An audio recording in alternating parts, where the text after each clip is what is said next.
तो last class में real analysis हम लोग पढ़ रहे थे। कल हम लोगों ने स्टार्ट किया था रियल एनालिसिस। आज हम लोग उसे आगे कंटिन्यू करते हैं, ठीक है। सो लास्ट क्लास में हम लोगों ने सबसेट की बात की थी, बिल्कुल ही बेसिक बातें की थी। सेट थ्योरी, सेट किसे कहते हैं, सेट को कैसे रिप्रेजेंट करते हैं, उसके सबसेट्स क्या होते हैं, किस किस टाइप के सेट्स होते हैं, है ना। ये सारी बेसिक बातें की थी। सबसेट्स किस तरह से बनते हैं, है ना, कितने सबसेट्स होते हैं किसी सेट में। तो ये सारी जो चीज़ें हैं ये बेसिक सेट थ्योरी में आती हैं, ठीक है। और आपने देखा था कि अगर सेट में n एलिमेंट्स हैं, अगर किसी सेट में n एलिमेंट्स हैं तो उसके सबसेट्स कितने होते हैं, तो उसके सबसेट्स हो जाते हैं 2n, है ना। फिर उसमें आपने देखा नॉन एम्प्टी सबसेट्स कितने होंगे, 2n-1। अच्छा, ओके बच्चों, ठीक है। तो लास्ट क्लास में हम लोगों ने ये सब कुछ पढ़ा था। अब हम लोग देखते हैं, उसे आगे एक्सटेंड करते हैं और power set,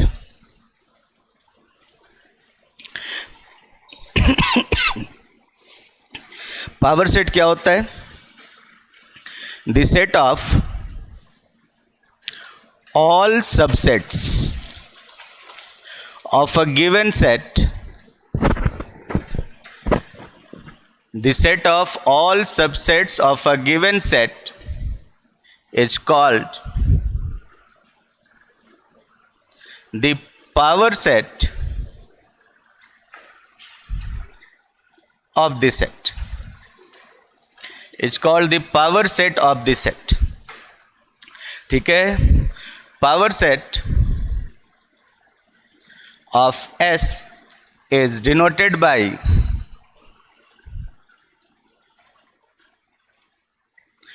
P of S. Power set of S is denoted by P of S. Okay बच्चों, तो ये हुआ पावर सेट, ठीक है। तो सेट के जितने भी सबसेट्स हैं, आपने कोई सेट उठाया, उसके जितने भी सबसेट्स हैं, सारे सबसेट्स को एक जगह पे इकट्ठा करके रख दो, उनका कलेक्शन ले लो, तो वो उनका जो कलेक्शन होगा वो उस सेट का पावर सेट कहलाता है। क्लियर है स्टूडेंट्स? वो उस सेट का पावर सेट कहलाता है। सो कल आपने देखा था कि अगर सेट में n एलिमेंट्स हैं तो उसके टोटल सबसेट्स कितने होते हैं, 2n। तो आप इसे ऐसे कह सकते हो कि अगर सेट में n एलिमेंट्स हैं तो उसके पावर सेट की कार्डिनलिटी क्या होगी, उसके पावर सेट में कितने एलिमेंट्स होंगे, 2n, ठीक है। सो इफ s की कार्डिनलिटी n है, then number of elements in power set of s is equal to 2n। अगर S में n एलिमेंट्स हैं तो उनके पावर सेट में 2n एलिमेंट्स होंगे, ठीक है। आपने ये भी देखा, मैं आपको कुछ एग्जाम्पल दिखा देता हूँ। कुछ नहीं करना है, बस सेट के सारे एलिमेंट्स रखने हैं और सारे एलिमेंट्स का सेट के सारे एलिमेंट्स को देखते हुए आपको उसके सारे सबसेट्स बनाने हैं और सारे सबसेट्स को एक जगह इकट्ठा करके रख देना है, उनका एक सेट बना लेना है जो उसका पावर सेट कहलाता है, जो उस सेट का पावर सेट कहलाता है। फॉर एग्जाम्पल, अगर आपने S equals to empty set लिया, कुछ नहीं है आपके सेट में, तब भी उसके पावर सेट में एक एलिमेंट हो जाएगा 5। क्यों? बिकॉज दो चीज़ें आपने देखी थी, empty set is subset of every set. So ये भी एक सेट है तो इसका एक सबसेट एम्प्टी सेट होगा। और दूसरा, every set is subset of itself. Her set खुद का सबसेट होता है, हर सेट खुद का सबसेट होता है। तो इस कारण से अगर हर सेट खुद का सबसेट होता है तो इसका मतलब क्या हुआ, इसका मतलब ये हुआ कि एम्प्टी सेट खुद का सबसेट होगा। तो दोनों सेम ही चीज़ है, 5 भी 5 के बराबर है। आपने कहा S बराबर 5, तो पहला कि भाई S बराबर S होगा तो S सबसेट ऑफ S होगा एंड 5 सबसेट ऑफ S होगा। अब अगर S बराबर 5 हो गया तो दोनों 5 के ही बराबर है, तो इस कारण से इसमें एक ही एलिमेंट आएगा एम्प्टी सेट 5। इस पावर सेट में एक ही एलिमेंट होगा एम्प्टी सेट 5, ठीक है। समझ गए बात? मैंने आपसे कहा था कि भाई दो चीज़ें हमेशा होती हैं, एम्प्टी सेट सबका सबसेट होता है और हर सेट खुद का सबसेट होता है। तो इस हिसाब से दो तो सबसेट आने ही आने हैं, बट इस एक पर्टिकुलर केस में दोनों ही बराबर हो गए, एम्प्टी सेट और सेट S दोनों आपस में बराबर हो गए। तो इसी कारण से एक ही सबसेट मिला, एम्प्टी सेट, ठीक है। आपने कोई सिंगलटन सेट लिया, मान लो आपने एक सिंगलटन सेट लिया, ये एक सिंगलटन सेट है जिसका एलिमेंट है 5, आपने एक सिंगलटन सेट लिया जिसका एलिमेंट है 5, ठीक है, जिसका एलिमेंट है एम्प्टी सेट। अब ये सिंगलटन सेट, इसके सबसेट कितने हो जाएंगे? Empty set is subset of every set, आप जानते हो, और हर सेट खुद का सबसेट होता है, तो ये सेट भी खुद का सबसेट होगा। तो इसके दो एलिमेंट हो जाएंगे। पहला element empty set is subset of every set, दूसरा element every set is subset of itself. तो इस कारण से दो एलिमेंट हो गए। यहाँ पर तो एम्प्टी सेट और सेट दोनों बराबर थे, यहाँ पर ये एम्प्टी सेट नहीं है, ये एक सिंगलटन सेट है, इसके पास एक एलिमेंट। समझ गए? तो इस तरह से आप एग्जाम्पल देख सकते हो। और कुछ और सिंपल एग्जाम्पल आप देख लो, जैसे 1 2 एलिमेंट्स का सेट ले लिया 1, 2, तो उसके पावर सेट में कौन से एलिमेंट्स हो जाएंगे? उसके पावर सेट में एलिमेंट्स हो जाएंगे, उसके पावर सेट में एलिमेंट्स हो जाएंगे empty set is subset of every set. फिर सिंगलटन सेट आपने ले लिया तो दो सिंगलटन सेट हो जाएंगे 1 और 2, and every set is subset of itself. कल आपने देखा था इनका कंस्ट्रक्शन कैसे करते हैं।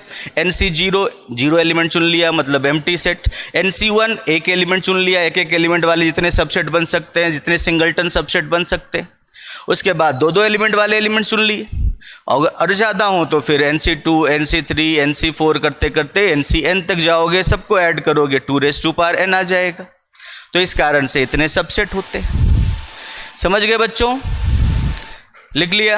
आप देख रहे होगे कि सेट में जितने एलिमेंट्स हैं उसके पावर सेट में हमेशा ज़्यादा एलिमेंट्स होते हैं, सेट से उसके पावर सेट में हमेशा ज़्यादा एलिमेंट होते हैं, है ना। सेट अपने पावर सेट का एलिमेंट होता है। इन जनरल सेट अपने पावर सेट का सबसेट नहीं होता, ठीक है, एलिमेंट होता है, ठीक है।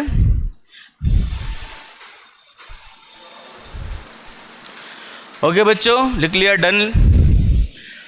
अब जो मैंने आपसे बात कही कि भाई पावर सेट में सेट से हमेशा ज़्यादा एलिमेंट होते हैं, ये मैंने नहीं कही है, ये बहुत ही बड़े मैथमेटिशियन थे जॉर्ज कैंटर, उन्होंने कही है कि सेट की कार्डिनलिटी हमेशा उसके पावर सेट की कार्डिनलिटी से कम होती है, ठीक है।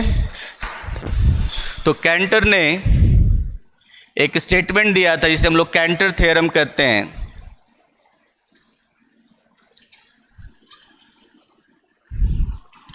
कैंटर थ्योरम कहते हैं। कैंटर थ्योरम ये कहता है कि वैसे तो उन्होंने कहा था कि भाई किसी सेट से उसके पावर सेट में कभी surjective function onto function नहीं बन सकता। There can not exist any surjective function from a set to its power set. But onto function पे अभी मैं आऊँगा, फंक्शन अभी थोड़ी देर में बताऊँगा मैं आपको, क्योंकि फंक्शन जब तक नहीं समझोगे तब तक आप काउंटेबल अनकाउंटेबल के डेफिनेशन को अच्छी तरह नहीं समझ पाओगे। तो इसी कारण से मैं फंक्शन और उसके बेसिक जो one function, onto function, many one function, into function होते हैं, मैं उनको आपको समझाऊँगा। वैसे मैं ये मान कर चलूँ कि आप लोग को आता हो तो मेरा काम आसान हो जाएगा, बट अगर नहीं आता हो तो फिर आप समझ नहीं पाओगे। तो इसीलिए मैं थोड़ा सा बेसिक आपको बता दूंगा इन फंक्शंस के बारे में, टाइप ऑफ फंक्शंस के बारे में, ठीक है। So let S be a set and P of S is the power set of S, power set of S, then cardinality of S is strictly less than cardinality of its power set. Set की cardinality हमेशा उसके power set की cardinality से कम होती है। Set की cardinality हमेशा उसके पावर सेट की कार्डिनलिटी से कम होती है। कैंटर ने जो स्टेटमेंट दिया, अब आप कहोगे कि ये कोई बहुत बड़ा स्टेटमेंट थोड़ी है, ये तो बस नॉर्मल सा स्टेटमेंट है, हम लोग निकाल ही चुके हैं कि भाई सेट की कार्डिनलिटी अगर n है तो उसके पावर सेट की कार्डिनलिटी 2n है। सेट की कार्डिनलिटी अगर n है तो उसके पावर सेट की कार्डिनलिटी 2n है, और 2n n से तो बड़ा होगा ही, n तो पॉजिटिव इंटीजर है, तो 2n n से बड़ा होगा। तो ये तो हमें साफ साफ दिख रहा है कैंटर ने इतना मतलब इम्पॉर्टेंट इसे क्यों कहा जा रहा है इस थ्योरम को। कैंटर के इस थ्योरम को इसीलिए इंपॉर्टेंट कहा जा रहा है कि ये बात सिर्फ फाइनाइट सेट के लिए ही ट्रू नहीं है, ये बात इनफाइनाइट सेट के लिए भी ट्रू है। अब आप सोचो कि कैंटर के इस थ्योरम से आपने इन्फिनिटी को बांट दिया, आपने ये कहना शुरू कर दिया कि ये वाला इन्फिनिटी छोटा है, ये वाला इन्फिनिटी बड़ा है, दोनों इनफाइनाइट हैं। हमारे लिए तो दोनों इनफाइनाइट है, हमें तो पता भी नहीं चल रहा कौन छोटा कौन बड़ा। मेरी बात समझ में आ रही है? लेकिन कैंटर के इस थ्योरम ने कहा कि नहीं, इन्फिनिटी भी सारे बराबर नहीं होते। मान लो एक सेट आपने ले लिया, set of positive integers, set of natural numbers, और दूसरा सेट ले लिया power set of natural numbers. तो कैंटर के इस थ्योरम के अकॉर्डिंग नेचुरल नंबर के सेट की जो कार्डिनलिटी है वो उसके पावर सेट की कार्डिनलिटी से कम होगी, मतलब ये इन्फिनिटी इस इन्फिनिटी से कम होगा। बात समझ में आ रही है? इसीलिए कैंटर ने इन सब को, इन सारे इन्फिनिटीज को अलग अलग नाम दिए। जैसे कि इस वाले को उन्होंने कहा LF0, इन्होंने कहा LF1, और इसको हम लोग कॉन्टिनम नंबर C भी कहते हैं। बट इस तरह से उन्होंने उनको नाम दिए। फिर कैंटर ने एक हाइपोथेसिस दिया कि भाई, कैंटर हाइपोथेसिस कहा जाता है उसे। उन्होंने कहा कि भाई LF0 और LF1 के बीच में और कोई नंबर नहीं आता, LF0 जब तक है तब तक LF0 है, जैसे ही LF0 खत्म हुआ C आ गया या LF1 आ गया, कॉन्टिनम नंबर आ गया। तो ये फिर LF2, LF3, LF4, और ठीक है, कैसे चलते हैं? LF0 सबसे छोटी इन्फिनिटी हो गई, उसके बाद LF1 को नाम दे दिया गया C, उसके बाद LF2 को नाम दे दिया गया 2⁻C, फिर आया LF3 2⁻C। ये क्यों आ रहा है? पावर सेट के कारण। इसी कारण से इन सबको इस तरीके से बुलाया जा रहा है, और ये चलता चला जाएगा। तो मतलब इनफाइनाइट को कैंटर के इस थ्योरम ने बांट दिया, इसीलिए ये इतना इंपॉर्टेंट, इतना पावरफुल थ्योरम है। बात समझ में आई आपके? अदरवाइज फाइनाइट में तो हम लोगों ने छोटे से बाइनोमियल थ्योरम और छोटे से कैलकुलेशन से देख लिया कि भाई पावर सेट में 2⁻n एलिमेंट्स होते हैं। बट कैंटर का ये जो थ्योरम है, ये इन्फिनिटी को भी, ये इनफाइनाइट केस में भी ट्रू होता है। समझ में आई बच्चों?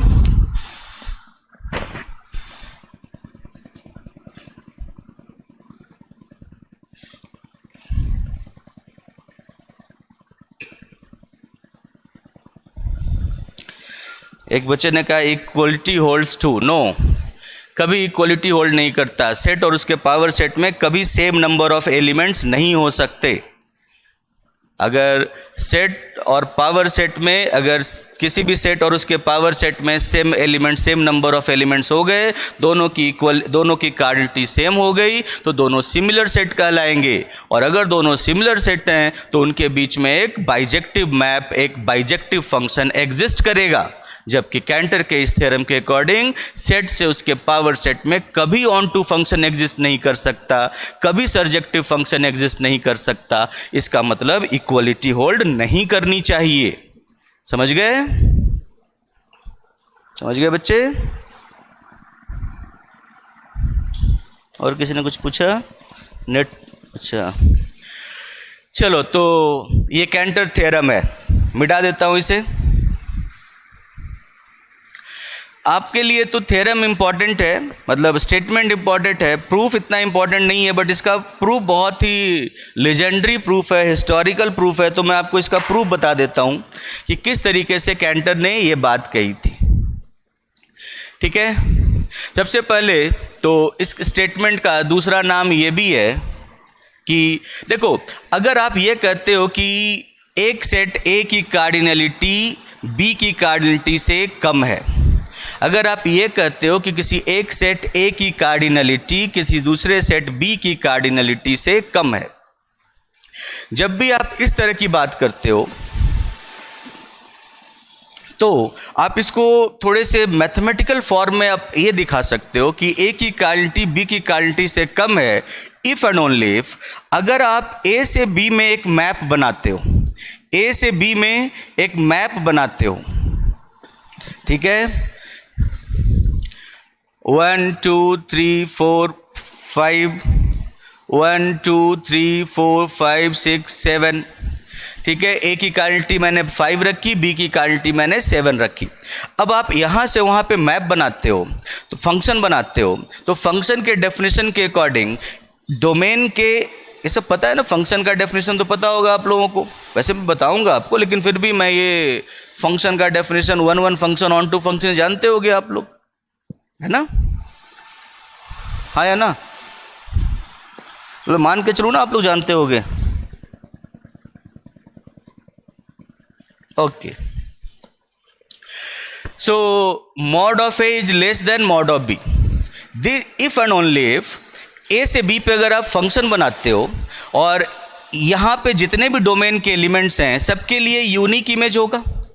Every element of A has a unique image in B, सबके लिए यूनिक इमेज होगा, ठीक है। अच्छा, ये हो सकता है कि इनके 2 एलिमेंट्स का उसमें एक इमेज हो जाए, बट सबके लिए यूनिक इमेज होगा, तो डोमेन में जितने एलिमेंट्स होंगे उनके इमेजेस एटमोस्ट उतने होंगे।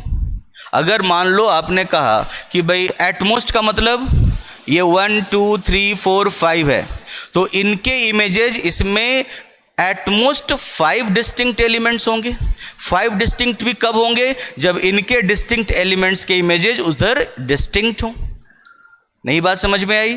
देखो, 2 तरह के फंक्शन होते हैं, वन एंड मेनी वन, मतलब ऑन टू और इन टू बाद में देखेंगे। One and many one. One function में क्या होता है कि डोमेन के डिस्टिंक्ट एलिमेंट्स के इमेजेस को डोमेन में डिस्टिंक्ट होते हैं, अलग अलग एलिमेंट्स के इमेजेस को डोमेन में अलग अलग होते हैं। वन को हम लोग ऐसे डिफाइन करते हैं, x is not equal to y implies f x is not equal to f of y। मतलब डोमेन के 2 एलिमेंट्स अगर डिस्टिंक्ट हैं तो उनके इमेजेस भी को डोमेन में डिस्टिंक्ट होंगे। वन फंक्शन, ठीक है। तो इसका मतलब अगर इधर 5 हैं, 5 डिस्टिंक्ट एलिमेंट हैं, तो इनके इमेजेस अधिक से अधिक, जब वन होगा तो 5 डिस्टिंक्ट होंगे। समझ में आई बात? तो इसी कारण से अगर डोमेन में 5 एलिमेंट हैं तो रेंज में अधिक से अधिक 5 एलिमेंट हो सकते हैं। रेंज में अधिक से अधिक जब 5 एलिमेंट हो सकते हैं और को डोमेन में 7 एलिमेंट हैं, तो रेंज तो कभी को डोमेन के बराबर हो ही नहीं सकता। और रेंज अगर को डोमेन के बराबर नहीं हुआ तो फंक्शन ऑन टू या सर्जेक्टिव नहीं हुआ। तो इसीलिए जब कभी भी डोमेन की कार्डिनलिटी को डोमेन की कार्डिनलिटी से कम हो तो फंक्शन कभी ऑन टू नहीं होता। समझ गए? तो this if and only if f from a to b is never surjective। f from a to b is never surjective। ये a से b पे बनाया गया यह फंक्शन कभी भी सर्जेक्टिव फंक्शन नहीं होगा। अगर आपने कहा कि डोमेन की एक सेट की कार्डिनलिटी दूसरे सेट की कार्डिनलिटी से कम है, ठीक है, तो आप ये इंप्लाई कर सकते हो कि भाई उस सेट से दूसरे सेट पर बनाया गया फंक्शन कभी सर्जेक्टिव नहीं होगा। ये बात समझ में आई आपके? किसी भी फंक्शन में जब भी आप कोई फंक्शन बनाते हो, कोई भी फंक्शन आप बना लो, एफ एक्स से वाई इज अ फंक्शन, इसका मतलब कि इसका इस फंक्शन का जो रेंज है जिसे हम लोग एफ ऑफ एक्स से डिनोट करते हैं, रेंज की कार्डिनलिटी हमेशा less than equal to cardinality of domain होती है। Cardinality of range is always less than equal to cardinality of domain. ठीक है, ऑलवेज लेस देन और equal to cardinality of domain, हमेशा। समझ गए? हमेशा होती है। क्यों? क्योंकि अगर वन फंक्शन है तब डिस्टिंक्ट एलिमेंट्स के डिस्टिंक्ट इमेजेस, तो जितने इधर हैं उतने ही उधर रेंज में होंगे। और अगर मेनी वन है तो इसके डिस्टिंक्ट के भी उधर एक ही हो गया, तो फिर तो रेंज में एक एलिमेंट कम हो गया, क्योंकि इसके लिए जो अलग मिलने वाला था वो भी अब यही हो गया। तो अब 5 नहीं मिल पाएंगे, अब 4 ही मिलेंगे। अगर आपने इन दोनों को भी मिला दिया तो अब आपको रेंज में 3 ही एलिमेंट मिलेंगे। तो जैसे जैसे मेनी वन आप बनाते जाओगे, रेंज के नंबर ऑफ एलिमेंट्स कम होते जाएंगे। मैक्सिमम होंगे जब अलग अलग के अलग अलग इमेज मिले, डिस्टिंक्ट एलिमेंट्स के इमेजेस भी डिस्टिंक्ट हों, तब आपको मैक्सिमम नंबर ऑफ एलिमेंट्स मिलेंगे रेंज में। और वो कितने? मैक्सिमम नंबर ऑफ एलिमेंट्स मिलेंगे डोमेन के कार्डिनलिटी के बराबर। बात समझ में आई? तो इसीलिए जब भी x से y में आप कोई भी फंक्शन बनाओगे तो रेंज की कार्डिनलिटी हमेशा डोमेन की कार्डिनलिटी से कम या बराबर होती है। और यहां पर दिया हुआ है इफ डोमेन की कार्डिनलिटी, अगर डोमेन की कार्डिनलिटी कोडोमेन की कार्डिनलिटी से कम हो जाए, डोमेन की कार्डिनलिटी कोडोमेन की कार्डिनलिटी से कम हो जाए, तो फिर आप जानते हो ना a is less then b and b is less then c implies a is less then c. This implies या then cardinality of range is strictly less than cardinality of codomain. And अगर ऐसा हो गया then f is not surjective. जब surjective या on to function तब कहलाता है, मैं इस प्रूफ के लिए बता रहा हूँ, अदरवाइज भी मैं सारी चीज़ें बताऊंगा आपको अभी, या शायद आपको पता हो। तो सर्जेक्टिव या ऑन टू फंक्शन कोई फंक्शन तब कहलाता है जब रेंज और कोडोमेन बराबर हो जाए, range is equal to codomain हो जाए। वैसे रेंज हमेशा कोडोमेन का सबसेट होता है। अगर रेंज कोडोमेन के बराबर हो जाता है तो हम लोग कहते हैं function is onto, function is surjective. अगर रेंज कोडोमेन का प्रॉपर सबसेट है तो हम लोग कहते हैं function is not surjective, function is into. ठीक है, तो यहां पर देख रहे हो कि रेंज की कार्डिनलिटी कोडोमेन की कार्डिनलिटी से कम है। अब एक सेट की कार्डिनलिटी दूसरे सेट की कार्डिनलिटी से कम है तो वो दोनों बराबर हो ही नहीं सकते कभी। अगर इक्वल है तो उनकी कार्डिनलिटी भी इक्वल होगी, जिनकी कार्डिनलिटी इक्वल नहीं है वो इक्वल नहीं हो सकते। तो इसी कारण से f इज नॉट सर्जेक्टिव। तो इसीलिए आप चाहे ये स्टेटमेंट कहो या आप इसी चीज को और करके लिखो कि और there cannot be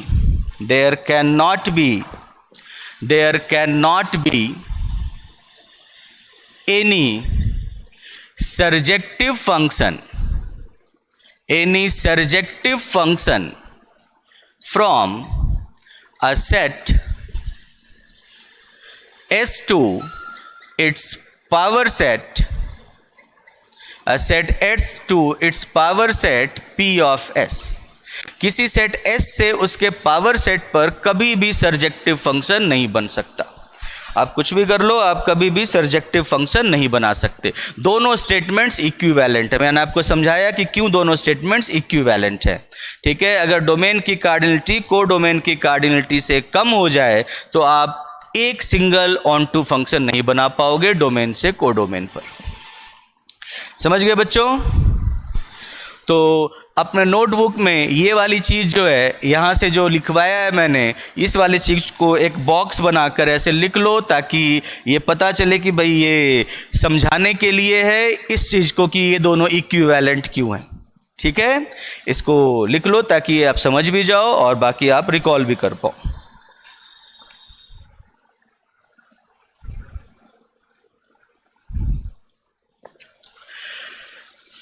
सो ये तो था कैंटर सेट का statement, power set P of S। ये तो था कैंटर सेट का स्टेटमेंट। अब हम लोग देखते हैं इसका प्रूफ। बड़ा ही अच्छा प्रूफ है और थोड़ा समझ भी पाओ, शायद ना समझ पाओ। ठीक है, क्योंकि अच्छा प्रूफ है, बट समझ लोगे तो आसान है, कोई मुश्किल नहीं है। लेकिन पता नहीं क्यों मैं पढ़ाते हुए जब इस प्रूफ पे आता हूँ तो मुझे लगता है या फिर पास्ट एक्सपीरियंसेस से पता है कि बच्चों को समझने में थोड़ी मुश्किल आती है इस प्रूफ को। तो एक बार कोशिश करो, देखो। ऐसा नहीं है कि नहीं समझ पाओगे, शायद किसी एक को मुश्किल आए तो जरूरी थोड़ी दूसरे को भी मुश्किल आए। हम लोग इस चीज़ को जो प्रूफ करते हैं कि भाई सेट से उसके पावर सेट में कभी भी ऑन टू फंक्शन नहीं बन सकता, इस चीज़ को प्रूफ करने के लिए हम लोग कॉन्ट्राडिक्शन यूज करते हैं। हम लोग मान लेते हैं कि भाई सेट से उसके पावर सेट में एक ऑन टू फंक्शन है। ठीक है, सो बड़ा सिंपल प्रूफ है। Let f from x to power set of x be a surjective function. x कोई सेट ले लिया, उसका पावर सेट ऑफ x हो गया सर्जेक्टिव फंक्शन। हम लोगों ने मान लिया कि भाई ये सर्जेक्टिव फंक्शन है, ये ऑन टू फंक्शन है। ऑन टू फंक्शन होने का मतलब कोडोमेन के हर एलिमेंट का प्री इमेज मिलेगा। जो फंक्शन ऑन टू होगा उसमें कोडोमेन के हर एलिमेंट का प्री इमेज आपको मिलेगा, तो इसलिए आप कह सकते हो सर्जेक्टिव फंक्शन है। So for every S belongs to S sub belongs, या इधर लिख देता हूँ, so for every S belongs to power set of X, और यू कैन से और for every S subset of X, ठीक है, एस पावर सेट का एलिमेंट होगा या एक्स सेट का सबसेट होगा, ठीक है। There exist an element x belongs to capital X such that f of x is equal to s। ये आप समझ गए होंगे भाई। आपने एक फंक्शन बनाया, स्टेटमेंट तो आप लिख ही चुके हो, मैं स्टेटमेंट मिटा देता हूं। मान लो आपने एक फंक्शन बनाया, कहां से कहां तक फंक्शन बनाया, आपने एक सेट लिया x, इधर आपने सेट लिया पावर सेट ऑफ x, आपने x से पावर सेट ऑफ x में फंक्शन बनाया f, ठीक है। यहाँ पर आपके एलिमेंट्स कैसे होंगे, पॉइंट्स होंगे, x y z, ठीक है, इस टाइप का, ठीक है, w, ऐसे पॉइंट्स होंगे। और यहाँ पर कौन से होंगे, इस सेट के सबसेट्स होंगे, s1 या s t u v, ठीक है, इस टाइप से यहाँ पर आपके पास सबसेट्स होंगे, कैपिटल X के सबसेट होंगे। पावर सेट में सेट के सबसेट्स आते हैं, समझ गए। तो इस टाइप से ये एलिमेंट्स का सेट है, ये इनके सबसेट्स का सेट है। और अगर आप कहते हो कि ये ऑन टू फंक्शन है, मतलब इसके हर एलिमेंट का इसमें प्री इमेज होगा, तो आप कोई भी सबसेट S लोगे, पावर सेट का कोई भी एलिमेंट S लोगे, तो उसका प्री इमेज X आपको मिलेगा इस कैपिटल X में, ठीक है। बात समझ में आई आपके? तो ये बात सही है, ये होगा। Now we consider a set, ठीक है। Now we consider a set T is equal to, T को कैसे डिफाइन किया हम लोगों ने, now we consider a set T, ठीक है, equal to all such x belongs to, ठीक है, all such x belongs to capital X such that x is not an element of f of x। इस चीज को समझ लो। हम लोगों ने एक सेट बनाया कैपिटल T x, ठीक है, उसके ऐसे एलिमेंट्स होंगे कैपिटल X के जो अपने इमेज के एलिमेंट नहीं है, ठीक है, जो अपने इमेज के एलिमेंट नहीं है। ये इस लाइन को समझाने में थोड़ी मुश्किल आती है मुझे, ठीक है, शायद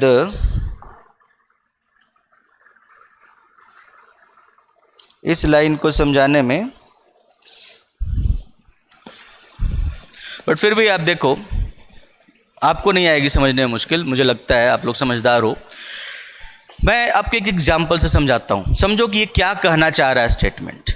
मान लो मैंने x इक्वल्स टू ले लिया 1,2, दो एलिमेंट्स का एक सेट ले लिया, ठीक है, x में मैंने दो एलिमेंट का सेट ले लिया। पावर सेट ऑफ x में 4 एलिमेंट हो जाएंगे, 2 4 इसलिए ताकि थोड़ा छोटा छोटा रहे, नहीं तो 3 लूँगा तो 8 हो जाएंगे, उधर 8 थोड़ा बड़ा हो जाएगा, तो इसीलिए 2 और 4 की बात कर रहा हूँ। तो पावर सेट ऑफ x में कौन से एलिमेंट्स हो जाएंगे, एम्प्टी सेट, ये 1 2 एंड 1,2, समझ गए बच्चों, ये होगा।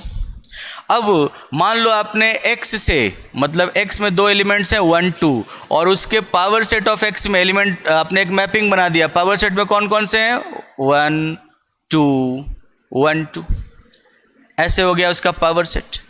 आपने यहाँ से यहाँ पे एक फंक्शन बना दिया f, आपने यहाँ से यहाँ पे फंक्शन बना लिया f, क्लियर है बच्चों। जैसे ही आपने यहाँ से यहाँ पर एक फंक्शन बनाया f, अब आप यहाँ पे क्या करोगे, हर दोनों एलिमेंट का इमेज बनाना जरूरी है, अदरवाइज फंक्शन कैसे कहलाएगा, ठीक है। अब आपकी इच्छा है, आप अलग अलग केसेज बना लो। मान लो आपने 1 को मैप कर दिया 5 पे, 2 को मैप कर दिया 1 2 पे, 2 का इमेज, क्योंकि सेट से पावर सेट में आप मैपिंग कर रहे हो तो इसका कोई ना कोई इसी में चारों में से कोई इमेज होगा। आपने 1 को मैप कर दिया 5 पे, 2 को मैप कर दिया 1 2 पे, तो आप यहां कह सकते हो ना, here in this example here 1 is not an element of F of 1, 1 अपने इमेज का एलिमेंट नहीं है।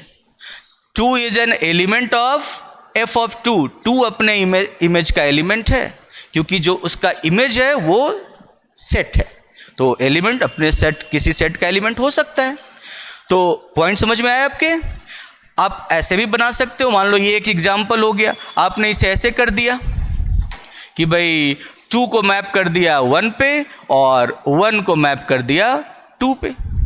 तो आप अगर ऐसे मैपिंग बनाते हो तो आप कहोगे कि भाई 1 भी अपने इमेज का एलिमेंट नहीं है, क्योंकि 1 इस सेट का एलिमेंट नहीं है, और 2 भी अपने इमेज का एलिमेंट नहीं है। तो इस बार इस सेट में T में 1, 2 दोनों आ जाएंगे। समझ गए? अगर पहला एग्जाम्पल रखते तो T में सिर्फ 1 आता, 2 नहीं आता T में, क्योंकि 2 अपने इमेज का एलिमेंट है, 1 अपने इमेज का एलिमेंट नहीं है। बात समझ में आ रही है? तो इस बार दोनों आ गए। अगर मान लो 2 को मैं मैप कर दूं 2 पे, 1 को मैप कर दूं 1 पे, या 1 को मैं मैप कर दूं 1 2 पे, तो 1 भी अपने इमेज का एलिमेंट हो जाएगा और 2 भी अपने इमेज का एलिमेंट हो जाएगा। तो T में तो कुछ नहीं आएगा, T equals to empty set. ये लाइन समझ में आई आपके बच्चों कि कोई भी एलिमेंट अपने इमेज का एलिमेंट है नहीं है, इसका क्या मीनिंग है और T कैसे कंस्ट्रक्ट किया है। मैंने नहीं किया, कैंटर ने किया था, मैं तो बस बता रहा हूं। अच्छा, एक बच्चे ने क्वेश्चन पूछा, जरा सुनो क्या पूछा है। सर इसमें fx क्या लिखा है, px में सर्जेक्टिव क्यों लिया है, जब ये ट्रू ही नहीं है तो ये तो हो ही नहीं सकता, तो इसका कॉन्ट्राडिक्ट प्रूफ करना है क्या? लगता है आप सो के अभी जगह हो। मैंने शुरू में तो कहा आपसे कि भाई मुझे उसका वो प्रूफ करना है, तो इसलिए मैं उसका उल्टा लूँगा, मैं इसे कॉन्ट्राडिक्शन से प्रूफ करूँगा। भाई मैं पूरा सेटअप क्यों कर रहा हूँ? मैं पूरा सेटअप इसलिए कर रहा हूँ क्योंकि पहले मैंने एक ऑन टू फंक्शन ले लिया कि भाई है ऑन टू फंक्शन, आप जो बोल रहे हो गलत बोल रहे हो, ठीक है, ले लिया। उसके बाद ऑन टू फंक्शन के डेफिनेशन को लिख दिया यहाँ पे। उसके बाद हम लोग ऐसा सेट ले रहे हैं कैपिटल X के अंदर, कैपिटल X का ऐसा सबसेट ले रहे हैं जिसे हम लोग दिखाएंगे कि भाई इसका तो कोई प्री इमेज है ही नहीं। इसका अगर कोई प्री इमेज नहीं है तो फिर ये ऑन टू कैसे हुआ? भाई आप बोल रहे हो ऑन टू है, ठीक है, मैंने मान लिया ऑन टू है। फिर मैंने कोडोमेन का एक एलिमेंट उठाया, ये कोडोमेन का एलिमेंट है क्योंकि ये कैपिटल X का सबसेट है। मैंने कोडोमेन का ऐसा एलिमेंट उठाया जिसका कोई प्री इमेज ही नहीं मिला, तो इसका मतलब फिर ये ऑन टू कैसे हुआ? यहाँ पे कॉन्ट्राडिक्शन आएगा और फिर कैंटर वाली बात सही हो जाएगी। बात समझ में आई? मैंने शुरू में ही आपसे कहा था।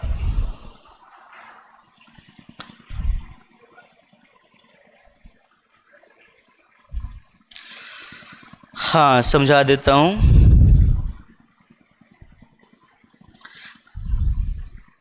हाँ, मैंने कहा था ना कि इस वाली लाइन को समझने में मुश्किल आती है, मेरा एक्सपीरियंस तो यही कहता है। देखो बहुत सिंपल है, आप समझो बस। आप कोई भी सेट लो, छोटा लोगे तो यहाँ पर बनाने में आसानी होगी, मतलब नहीं तो पूरा बोर्ड भरेगा। अब 8 लोगे, 3 लोगे तो 8 बन जाएंगे, तो इसीलिए मैंने 2 रखा है ताकि 2 के नंबर ऑफ सबसेट्स 4 हों, तो मैं छोटे से एग्जाम्पल में दिखा दूँ। बाकी 3 लो, 4 लो, जितने लेने हैं ले लो, ठीक है। आपके पास कॉपी पे बड़ा पेज होगा, आप ले सकते हो, मेरे पास छोटा बोर्ड है। तो मैंने सेट में X में 2 एलिमेंट लिए, 1 और 2।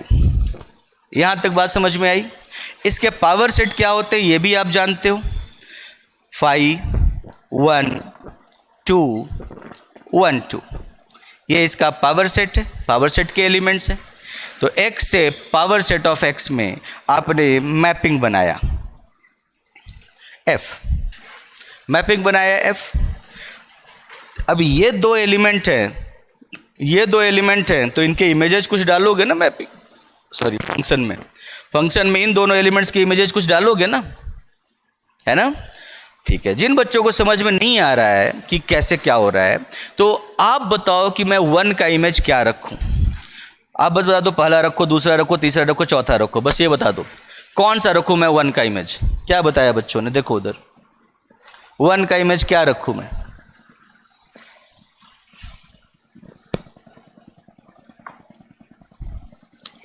वन का इमेज मैं पहला रखूं तो मतलब मैंने पहला रख दिया। अब मुझे 2 का इमेज रखना है, बताओ मैं 2 का इमेज क्या रखूं? हाँ, 2 का लास्ट रखूं। Very good. तो 2 का मैंने लास्ट रख दिया। ठीक है, ये वाला तो एग्जाम्पल मैंने दिया था, दिया होगा, शायद नहीं दिया होगा, देख लेंगे। 1 का मैंने 5 रखा इमेज, 2 का 1 2 रखा। ठीक है, आप बताओ क्या इसका मतलब f of 1 is equal to क्या हो गया? 5। 1 का इमेज 5 है, f ऑफ 1 इक्वल्स टू 5 हो गया। f ऑफ 2 इक्वल्स टू क्या हो गया? 1, 2, ये वाला हो गया 2 का इमेज, लास्ट वाला आपने कहा तो मैंने 2 का इमेज लास्ट रख दिया। तो 2 का इमेज 1, 2 हो गया, 1 का इमेज 5 हो गया। यहां तक क्लियर है आपको? हाँ बच्चों, अब बताओ, अब मेरा क्वेश्चन है, इज 1 एलिमेंट ऑफ 5? क्या 1 5 का एलिमेंट है? No, 1 is not an element of 5। फिर मेरा दूसरा क्वेश्चन है, इज 2 एलिमेंट ऑफ 1, 2? क्या 2 1, 2 का एलिमेंट है? यस, 2 1, 2 का एलिमेंट है। ठीक है, सो 1 is not an element of f of 1। f of 1 बराबर क्या है? 5, और 1 5 का एलिमेंट नहीं है, तो इसका मतलब 1 f ऑफ 1 का एलिमेंट नहीं है। ये बात समझ में आई आपके? 2 f ऑफ 2 का एलिमेंट है, ये भी आप देख रहे हो भाई, ये f ऑफ 2 है, 1, 2 है, इसमें 2 आपको दिख रहा है, सो 2 is an element of f of 2। ये बात समझ में आई आपको? अब देखो, t आपने कैसा सेट लिया है? t x के ऐसे एलिमेंट्स का कलेक्शन है जो अपने इमेज के एलिमेंट नहीं है। इसीलिए इस एग्जाम्पल में जो आपने लिया है t बराबर 1 होगा। t में सिर्फ एक ही एलिमेंट आएगा, 1 अपने इमेज का एलिमेंट नहीं है, सो 1 इस कंडीशन को सेटिस्फाई कर रहा है, तो इसी कारण से t में ये आएगा। 2 अपने इमेज का एलिमेंट है, 2 अपने इमेज का एलिमेंट है, मतलब 2 इस कंडीशन को सेटिस्फाई नहीं कर रहा, तो t में 2 नहीं आएगा। ये बात समझ में आई बच्चों? समझे या फिर?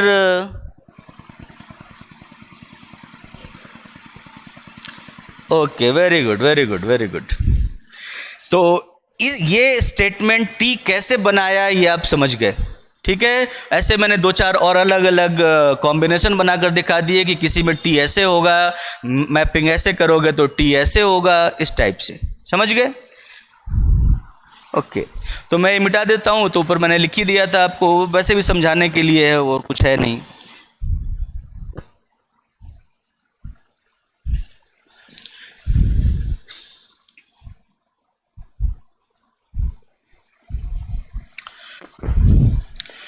Okay, now we consider a set T equals to all such x belongs to capital X such that x does not belong to f of x। ठीक है, ये समझ गए आप लोग लाइन? अब clearly T is subset of x। Clearly T x का subset है। क्यों? क्योंकि T में x जो स्मॉल x आप चूज कर रहे हो, कहां से चूज कर रहे हो? कैपिटल X से चूज कर रहे हो, तो मतलब T के जो भी एलिमेंट्स आएंगे कहां से आएंगे? कैपिटल X से आएंगे, और कैपिटल X से आएंगे तो कैपिटल X के सबसेट होंगे। बात समझ में आई आपके? तो that is why clearly T is subset of X, hence T is element of power set of X। जो X का सबसेट होगा वो पावर सेट ऑफ X का एलिमेंट होगा। ठीक है, since f is surjective, surjective function माना है आपने। अगर f सर्जेक्टिव है तो पावर सेट ऑफ x के हर एलिमेंट का प्री इमेज आपको x में मिलना चाहिए, तो इस एलिमेंट का भी प्री इमेज आपको x में मिलना चाहिए। Since f is surjective, so there exists y belongs to capital X, so there exists y belongs to capital X such that there exist y belongs to capital X such that, क्या होगा, such that f of y equals to t, such that f of y equals to t, उसका preimage exist करेगा, ठीक है, f of y equals to t, call it equation number 1। मैंने इसे equation number या इसे equation number 1 मान लिया और इसे इक्वेशन नंबर 2 मान लिया। लिख लो इसे फिर। अच्छा, मैं ऊपर वाला पार्ट मिटा दूँ, तो मैंने बस वैसे ही लिखा था आपको समझाने के लिए, ठीक है, ये प्रूफ में इसका कोई रोल नहीं है ऊपर वाले का।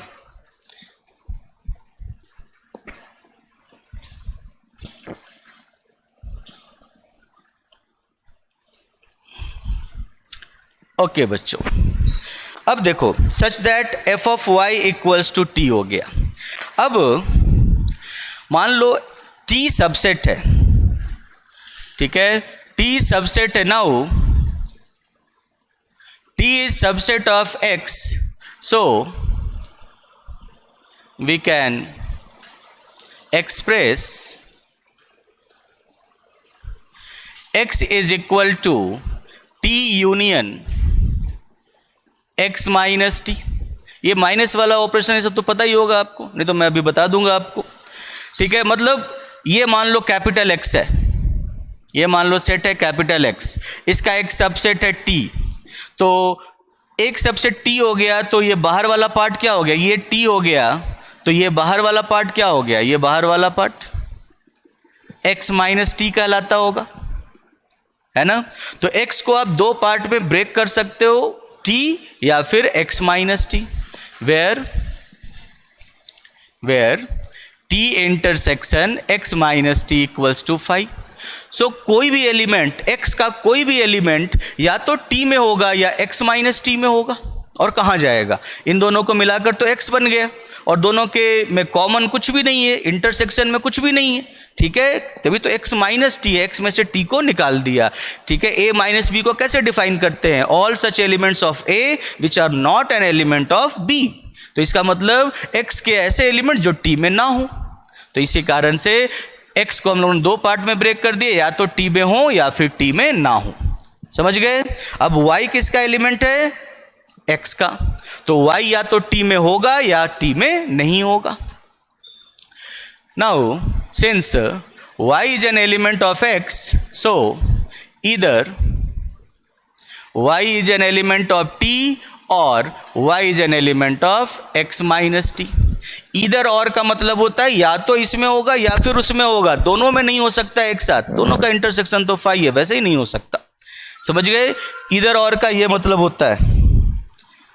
अब हम लोग देखते हैं, केस रेज लेते हैं। Now if y is an element of t, अगर y t का एलिमेंट है, देन t के प्रॉपर्टी को सेटिस्फाई करेगा, जो t का एलिमेंट होगा t की प्रॉपर्टी को सेटिस्फाई करेगा। तो इसका मतलब t की प्रॉपर्टी क्या है, t में ऐसे एलिमेंट होंगे जो अपने इमेज में ना होते हों, then y does not belong to f of y। t में होने की यही प्रॉपर्टी है, y does not belong to f of y, और f ऑफ y बराबर क्या लिया है, f ऑफ y बराबर लिया है t, this implies y does not belong to t। वाह, इसी को रसेल पैराडॉक्स कहते हैं, y belongs to t implies y does not belong to t, ठीक है। ये कैसे हो सकता है कि आप हो इसलिए आप नहीं हो, आप सामने हो इसलिए आप सामने नहीं हो, ये तो कॉन्ट्राडिक्शन है, इसको पैराडॉक्स कहते हैं, ठीक है, पैराडॉक्स कहते हैं, विरोधाभास हिंदी में। इफ, तो दूसरा केस ले लेते हैं, which is a paradox which is not possible, which is not possible. अब दूसरा केस ले लो। Now again if y does not belong to t, मतलब x माइनस टी का एलिमेंट है, ठीक है, या ऐसे लिख लो y belongs to x minus T implies या y does not belong to t। अगर y t का एलिमेंट नहीं है, इसका मतलब y इस कंडीशन को सेटिस्फाई नहीं कर रहा, और y अगर इस कंडीशन को सेटिस्फाई नहीं कर रहा, इसका मतलब y अपने इमेज का एलिमेंट होगा, और y अगर अपने इमेज का एलिमेंट होगा तो y बिलोंग्स टू t, क्योंकि उसका image f of y equals to t है, तो y बिलोंग्स टू t। मतलब एक बार आपने माना कि y बिलोंग्स टू t, आपने दिखा दिया y does not belong to t। एक बार आपने माना y does not belong to t और आपने दिखा दिया y बिलोंग्स टू t। ये भी पॉसिबल नहीं है। इसका मतलब, ये तो मिटा देता हूँ, ये तो समझ ही गए होगे आप लोग, which is also not possible. मतलब ऐसा कोई y जो कैपिटल X में होगा या तो t में होगा या x माइनस टी में होगा। t में होगा ये भी पॉसिबल नहीं है, x माइनस टी में होगा ये भी पॉसिबल नहीं है, तो फिर x में कैसे हुआ? ठीक है, which so y does not belong to x, इन दोनों के कारण। हैंस आर अजम्पशन, कि हम लोगों ने जो माना था कि भाई ये ऑन टू फंक्शन है, ये गलत मान लिया हम लोगों ने। Our assumption is wrong, hence f from x to power set of x is never onto function, is never surjective. और कोई फंक्शन किसी भी डोमेन से इज नेवर सर्जेक्शन, कोई भी फंक्शन किसी डोमेन से कोडोमेन में कभी सर्जेक्टिव नहीं हो सकता। ये इसका मतलब डोमेन की कार्डिनलिटी कम है और कोडोमेन की कार्डिनलिटी ज़्यादा है। Therefore cardinality of x is strictly less than cardinality of its power set. Cardinality of set is strictly less than cardinality of its power set. ये इसका प्रूफ है। होपफुली आप लोग समझ गए होंगे शायद, है ना बच्चों?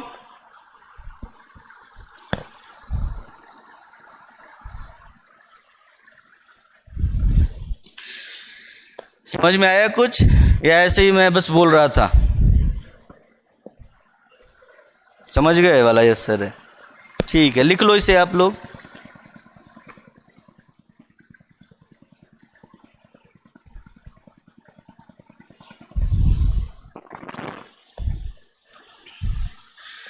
लिख लो आप लोग इसे।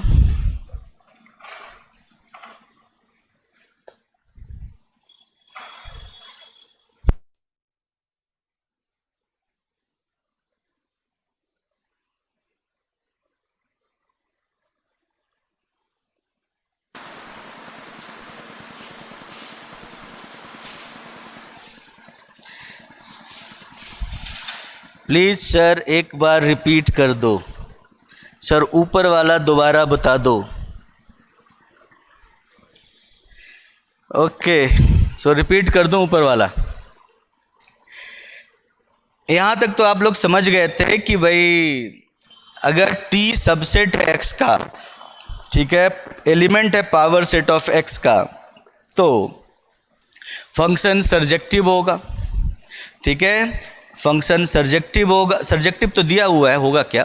तो और फंक्शन सर्जेक्टिव है तो मतलब इस एलिमेंट का भी आपको प्री इमेज मिलेगा, इस एलिमेंट का भी आपको प्री इमेज मिलेगा। इसका मतलब डोमेन में ऐसा कोई एलिमेंट होगा y जिसका वो इमेज होगा।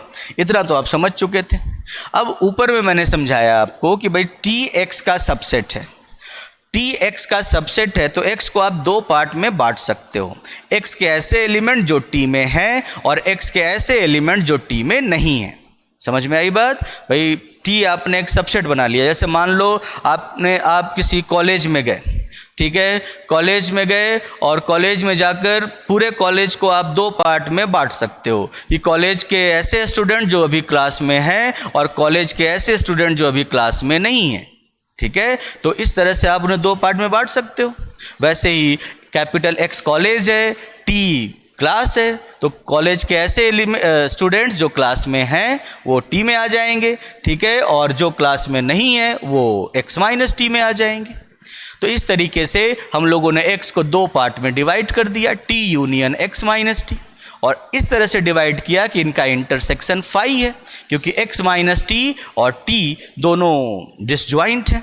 ठीक है, दोनों का इंटरसेक्शन फाई है। जो T में होगा वो X माइनस T में नहीं होगा, जो X माइनस T में होगा वो T में नहीं होगा। ये बात आप समझ गए होंगे शायद, है ना? ये बेसिक सेट थ्योरी की बात है। अब आप देखो, Y तो X का एलिमेंट है, ये तो आपने देखा है, there exist y belongs to x, so y x का एलिमेंट है, तो y या तो t में होगा या t में नहीं होगा, मतलब या तो t में होगा या फिर x माइनस t में होगा। यहां तक बात समझ में आई आपके बच्चों? या तो t में होगा या x माइनस t में होगा। अब देखो आप, now if y belongs to t, दो केसेस बना लिए हम लोगों ने, y या तो t में होगा या t में नहीं होगा। अगर y t का एलिमेंट है, अगर y t का एलिमेंट है तो t का एलिमेंट है तो t की प्रॉपर्टी सेटिस्फाई करेगा, जो भी t में होगा वो t की प्रॉपर्टी सेटिस्फाई करेगा, नहीं तो t में कैसे होगा। तो इसलिए आप देख सकते हो t की प्रॉपर्टी क्या है, x does not belong to fx। ठीक है, t में डोमेन कैपिटल X के ऐसे एलिमेंट होने चाहिए जो अपने इमेज में नहीं आते हों। x does not belong to fx, जो अपने इमेज के एलिमेंट नहीं हो। तो अगर y t का एलिमेंट होगा तो y इस प्रॉपर्टी को सेटिस्फाई करेगा, और इस प्रॉपर्टी के according y does not belong to f of y। इसमें ऐसे ही एलिमेंट आते हैं, y does not belong to f of y।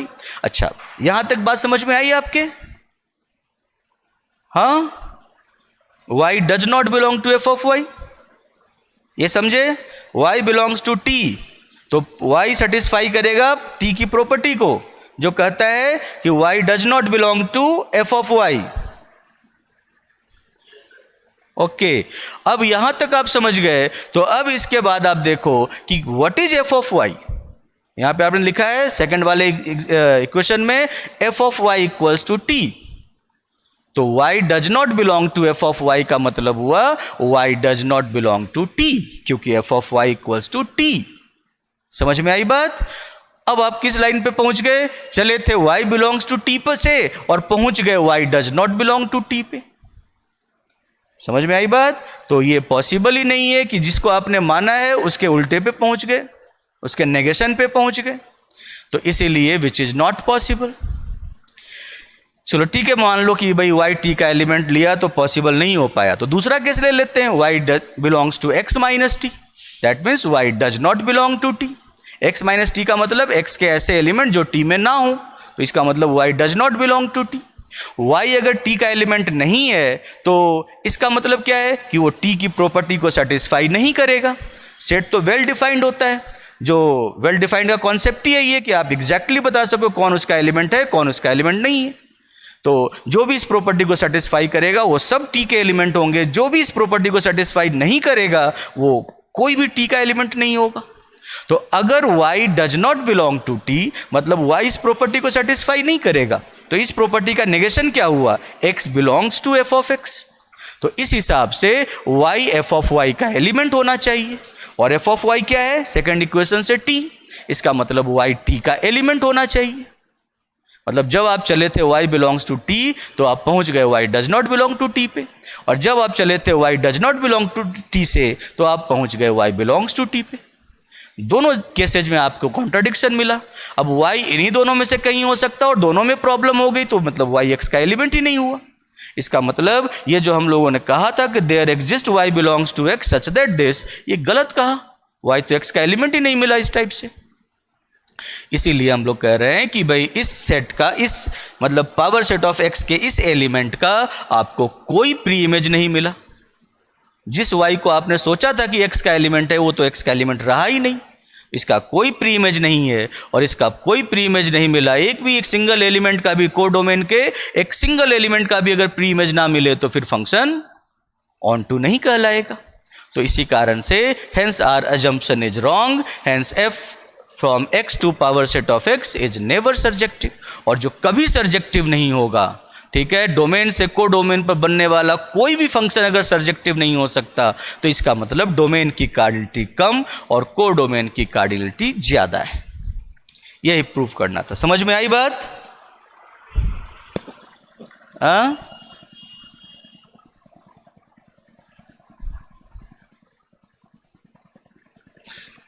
नहीं, ये मस्ट नहीं है, ये मस्ट नहीं है, वो 1-1 में मस्ट होता है, तभी तो लेस देन इक्वल टू कहते हैं। अगर डिस्टिंक्ट एलिमेंट्स के डिस्टिंक्ट इमेजेज होते, एक बच्चे ने क्वेश्चन पूछा है कि सर, उसी का आंसर कर रहा हूं मैं, कि सर डोमेन में 2 डिस्टिंक्ट एलिमेंट्स हो तो इमेज डिस्टिंक्ट हो, ये मस्ट है क्या? बिल्कुल नहीं है। दो एलिमेंट्स के, दो डिस्टिंक्ट एलिमेंट के सेम इमेज होते हैं ना, ठीक है, तभी तो वो मेनी वन फंक्शन कहलाता है, ठीक है। तो उसमें क्या होगा कि रेंज की कार्डिनलिटी डोमेन की कार्डिनलिटी से कम या बराबर हो जाएगी। बराबर वाला केस हम लोग देखेंगे जब हम लोग आगे देखेंगे। बट वन फंक्शन में डोमेन की कार्डिनलिटी और रेंज की कार्डिनलिटी हमेशा इक्वल होती है। अगर आपका फंक्शन वन है तो डोमेन और रेंज की कार्डिनलिटी हमेशा इक्वल होगी। समझ गए बच्चों? हमेशा इक्वल होगी, ठीक है। लेकिन ऐसा पॉसिबल है कि फंक्शन मेनी वन हो सकता है, और मेनी वन में डोमेन के दो डिस्टिंक्ट एलिमेंट्स के को डोमेन में सेम इमेज मिल सकते हैं। तो कोई मस्ट नहीं है कि वो ऐसा ही होगा। ओके ओके, तो आगे बढ़ते हैं हम लोग। ये मिटा देता हूं, लिख लिया होगा आप लोगों ने।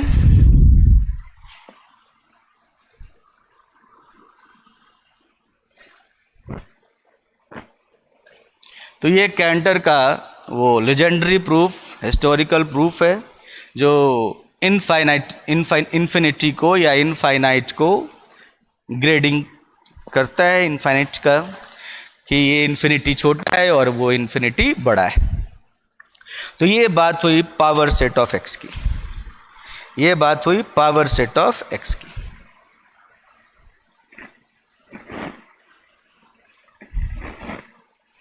ओके, मैं एक छोटे सी मतलब ऐसे ही लिखवा देता हूँ ताकि भाई मुझे भी संतोष रहे कि हाँ भाई मैंने बता दिया, और आपको भी रहे कि हाँ ये वाली चीज़ें मैंने पढ़ी हैं, तो एक बार बस लिख लिया, ठीक है। ऑपरेशंस ऑन सेट्स, मुझे पता है आप लोग सबको पता होंगी ये बातें, बट फिर भी अगर कोई बच्चा भूल गया हो या कुछ, operations on sets, set operations, ठीक है। Let A and B be two sets, then कौन कौन से ऑपरेशंस होते हैं? पहला A union B। A union B का मतलब होता है कि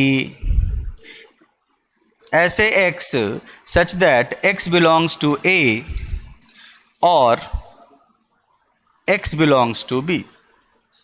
X A का एलिमेंट होगा या X B का एलिमेंट होगा, ठीक है। तो वो उनका सेट A यूनियन B कहलाता है। मुझे पता है आप लोगों को पता होगा, मैं वैसे ही लिख रहा हूँ, बट लिख दे रहा हूँ कि भाई कहीं बच्चा भूल गया हो या कुछ, है ना। बच्चे तो अक्सर ऐसा भी होता है ना कि पढ़ाई की, एमएससी किया, उसके बाद बीएड कर लिया, फिर 2 साल तक फिर मैथ से कोई रिश्ता नाता ही नहीं रहा, फिर उसके बाद फिर कभी मतलब जाग खुली कि हाँ अब थोड़ा आगे पढ़ लेते, तो ऐसे बच्चे भी होते हैं, तो वो भूल जाते हैं। तो मैं बस ऐसे ही लिख देता हूँ। So x belongs to A and x belongs to B, यहाँ पर एंड हो गया, और and. Third A minus B. A minus B कैसे डिफाइंड होता है? और यहाँ पे 2 डॉट लगा दो, डॉट आगे लगा दो, मतलब डिफाइंड एज। ऐसे x such that x is an element of A and x is not an element of B। x A का तो एलिमेंट हो लेकिन B का एलिमेंट ना हो, ये कहलाया A minus B. B minus A ऐसे ही बोल सकते हो, B का एलिमेंट हो लेकिन A का एलिमेंट ना हो, ये डिफरेंस कहलाता है। डिफरेंस के बाद आता है सिमेट्रिक डिफरेंस। इसे यूनियन कहते हैं, इसे इंटरसेक्शन कहते हैं, इसे डिफरेंस कहते हैं, इसे सिमेट्रिक डिफरेंस कहते हैं। तो सिमेट्रिक डिफरेंस क्या हो जाएगा? x सच दैट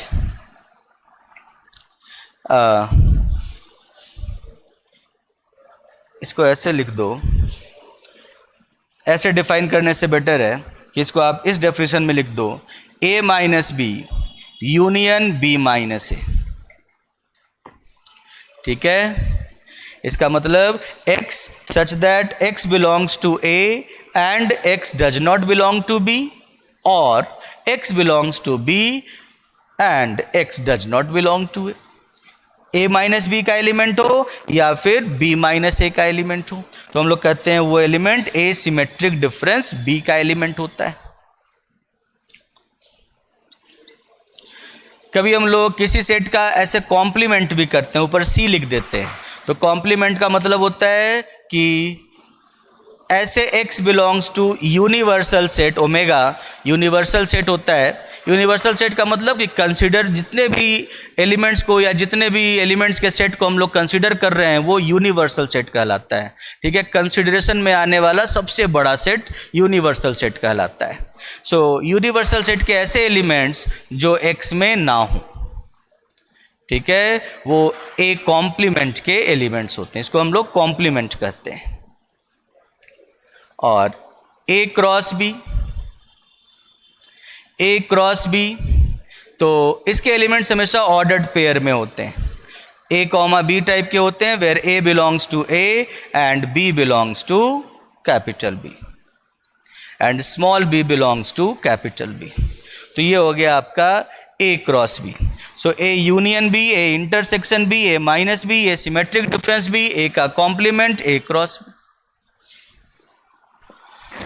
ओके बच्चों, ये कुछ बेसिक ऑपरेशंस हैं जो हम लोग देखते हैं सेट थ्योरी में।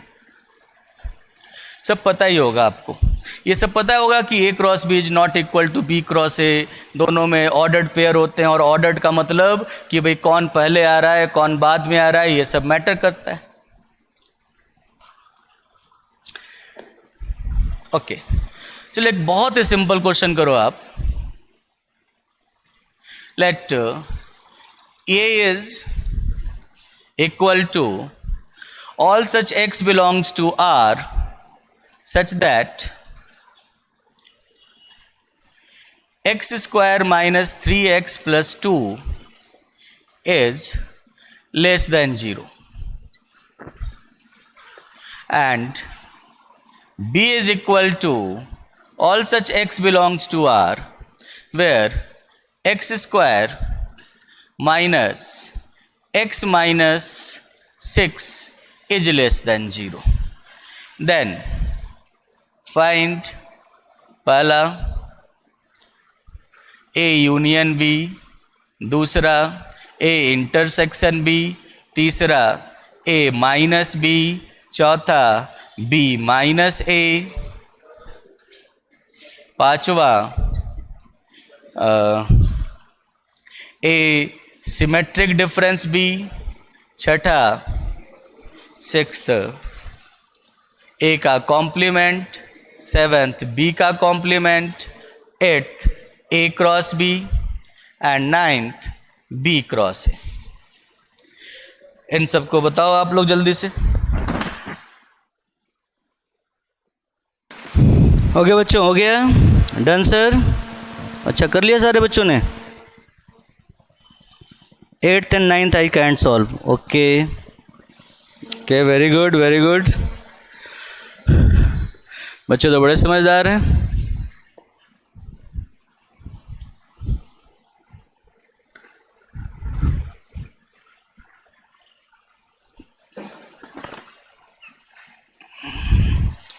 देखो सबसे पहले मुझे ए और बी बताओ ये क्या होंगे। सो A equals to all such x belongs to R such that x square minus 3x plus 2 is less than 0, such that x square minus 3x plus 2 is less than 0। अब x square minus 3x plus 2, तो हम लोग क्या करते हैं कि पहले x square minus 3x plus 2 equals to 0 को सॉल्व करके x की वैल्यूज निकाल लेते हैं। फिर नंबर लाइन पर जहाँ जहाँ पर ये एक्सप्रेशन 0 आता है उसे हम लोग प्लॉट कर देते हैं और उसके बाद 3 रीजन बन जाते हैं। अब इन 3 रीजन्स में देखते हैं कहाँ पर इसकी वैल्यू, किस रीजन में इसकी वैल्यू पॉजिटिव है और किस रीजन में इसकी वैल्यू नेगेटिव है। तो आप इजली देख सकते हो कि 2 से बड़ी कोई वैल्यू रखोगे तो एक्सप्रेशन पॉजिटिव होगा, 1 और 2 के बीच में एक्सप्रेशन नेगेटिव होगा और इधर भी पॉजिटिव होगा। एक पॉइंट पर वैल्यू रखो और उस पॉइंट पर जो फंक्शन की वैल्यू होगी, जो इस एक्सप्रेशन की वैल्यू होगी, उस पूरे रीजन में सेम वैल्यू का मतलब जो साइन होगा, ठीक है, वही साइन इस पूरे रीजन में रहेगा। ठीक है, एक सिंगल पॉइंट पर जो साइन रहेगा इस एक्सप्रेशन का। जैसे 2 से आगे आपने 3 ले लिया, 3 पर आप पुट किया यहाँ पे 3 का स्क्वायर 9 माइनस 9 0 प्लस 2, तो पॉजिटिव है, तो इस पूरे रीजन में पॉजिटिव होगा। क्यों? क्योंकि फंक्शन जो है, ये जो एक्सप्रेशन है, ये कॉन्टिन्यूअस फंक्शन है, और कॉन्टिन्यूअस फंक्शन एक ही रीजन में अगर पॉजिटिव से नेगेटिव आ जाए, पॉजिटिव नेगेटिव दोनों रखे, तो वो कॉन्टिन्यूअसली पॉजिटिव से नेगेटिव जाएगा, और कॉन्टिन्यूअसली पॉजिटिव से नेगेटिव जाएगा तो जीरो को क्रॉस करेगा। जबकि जीरो तो आपको इस एक्सप्रेशन, ये एक्सप्रेशन जीरो तो सिर्फ इन्हीं दोनों पॉइंट्स पर वैल्यू रखता है, तो इधर तो कहीं जीरो आपको मिलना ही नहीं है, और जीरो नहीं मिलना है तो इसका मतलब जो साइन है वही साइन पूरे रीजन में रहेगा। जब ये जीरो को क्रॉस करेगा तभी इसका साइन चेंज हो सकता है, जब तक ये जीरो को क्रॉस ना करे साइन चेंज नहीं होगा। आई बात समझ में? तो इसीलिए positive negative positive, positive negative positive, यहाँ पे पॉजिटिव रहेगा, यहाँ पे नेगेटिव रहेगा, यहाँ पे पॉजिटिव रहेगा। आप इनके बीच में कोई नंबर रख सकते हो। बाकी ये जो साइन स्कीम है या वेवी कर्व स्कीम है, ये डिटेल में हम लोग फंक्शन वाले टॉपिक में पढ़ेंगे। ठीक है, फंक्शन वाले टॉपिक में पढ़ेंगे, और मुझे लगता है कि अधिकतर बच्चों को पता होंगी ये बातें, है ना। नहीं पता है तो कोई बात नहीं, हम लोग इसे फंक्शन वाले टॉपिक में पढ़ेंगे, इसे फैक्टराइज करेंगे x माइनस 1 x माइनस 2, और उसके बाद देखेंगे कि x से किन वैल्यूज़ के लिए ये वाला फैक्टर पॉजिटिव है, ये वाला फैक्टर पॉजिटिव है। x जब 2 से बड़ा होगा तो x माइनस 2 भी पॉजिटिव होगा, x माइनस 1 भी पॉजिटिव होगा, और पॉजिटिव इंटू पॉजिटिव पॉजिटिव होगा। जब x 1 और 2 के बीच में होगा तो 2 से छोटा हो गया, 2 से छोटा हो गया तो x माइनस 2 नेगेटिव हो गया, लेकिन 1 से बड़ा है इसलिए x माइनस 1 पॉजिटिव है। तो एक पॉजिटिव दूसरा negative, positive into negative is negative. जब वो 1 से छोटा हो गया, जब जैसे ही नंबर 1, जैसे ही आपका x इस रीजन में आया 1 से छोटा हुआ तो x माइनस 2 भी नेगेटिव, x माइनस 1 भी negative, negative into negative positive हो गया। तो इस तरह से हम लोग साइन स्कीम बनाते हैं। आगे हम लोग डिटेल में पढ़ेंगे इसे। तो इससे आपको क्या मिला? This implies x belongs to 1 to 2, क्योंकि हम लोग इंटरेस्टेड थे लेस देन 0 में। तो आपका पहला सेट हो गया, therefore a equals to open interval 1 to 2। Now what is b? b equals to all such x belongs to r where x square minus x minus 6 is less than 0।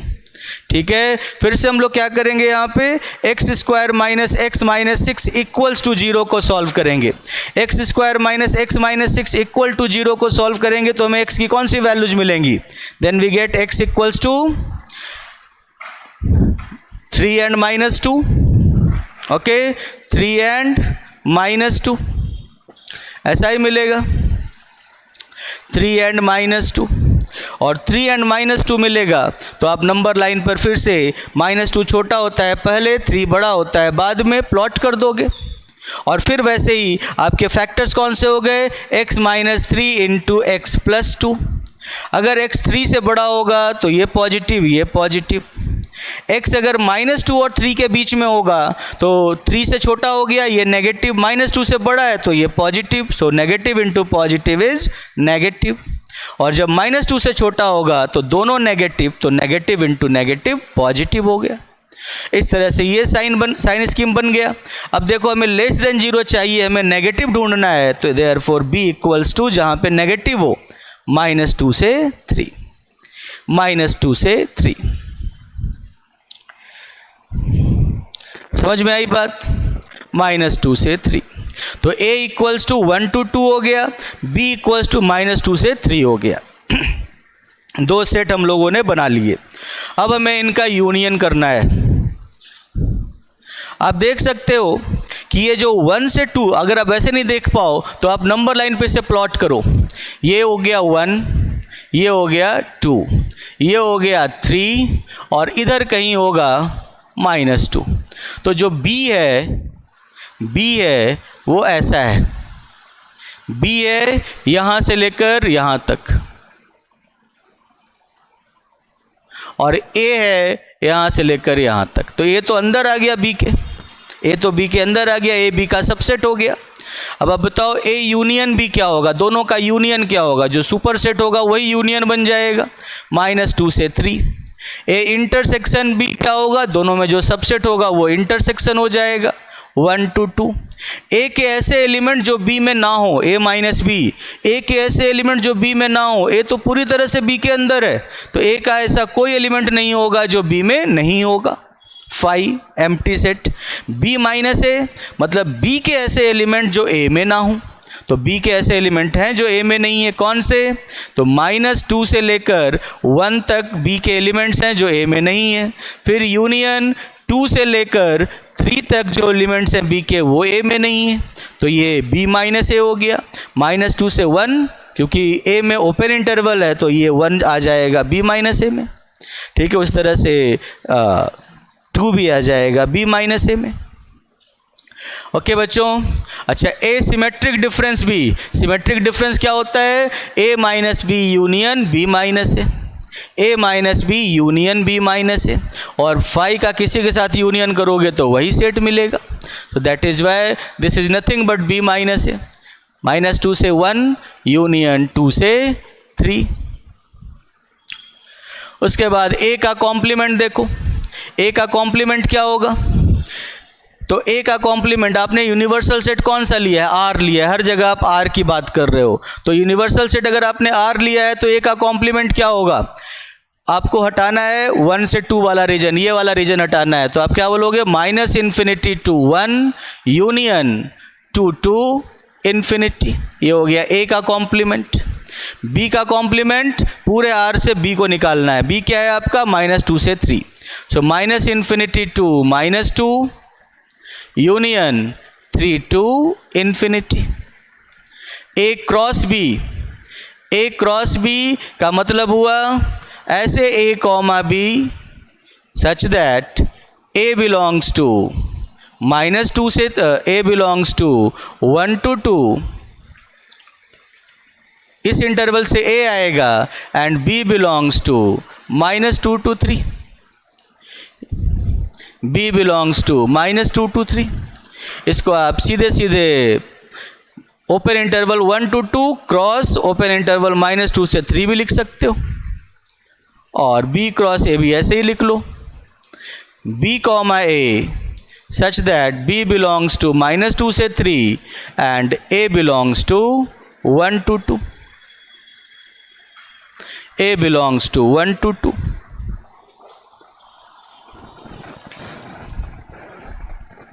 Sir inequality में greater than का sign हो तब interval क्या होंगे? देखो inequality में जब एक बच्चे ने क्वेश्चन पूछा कि सर इस इनइक्वलिटी में अगर ग्रेटर देन का साइन हो तब इंटरवल क्या होंगे, इस इनइक्वलिटी में अगर ग्रेटर देन का साइन होता तब इंटरवल आपको ये देखना होता कि किस किस रीजन में ये एक्सप्रेशन पॉजिटिव है। तो क्योंकि जब आप ग्रेटर देन करोगे तो पॉजिटिव ढूंढोगे, तो अगर x² - 3x + 2 ग्रेटर देन 0 होता तो फिर x बिलोंग्स टू, देखो पॉजिटिव कहाँ है, -∞ to 1 होता, यूनियन 2 से इन्फिनिटी होता। ग्रेटर देन 0 मतलब पॉजिटिव, और देखो कि किस किस रीजन में एक्सप्रेशन पॉजिटिव है, जिस जिस रीजन में एक्सप्रेशन पॉजिटिव है उसे उठाकर रख लो यहाँ पे। तो जैसे -∞ to 1 यूनियन 2 to ∞। समझ में आई बच्चे? बात समझ में आ गई?